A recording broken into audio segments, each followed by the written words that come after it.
I'm taking a walk around the walls of Saint Malo, which you can navigate almost the whole city by walking around the walls, and I'm in a hole that the archers would have been when they wanted to defend the city.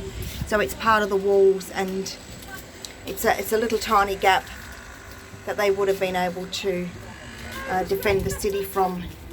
That's the rock, that's the view. So moving around outside, there's more of the walls. So this is a little battlement as part of the city walls.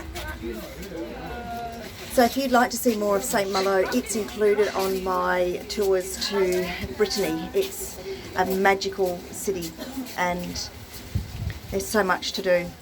You'll love seeing it with me. So if you want to find out more, jump on to a French collection, www.afrenchcollection.com. See you soon.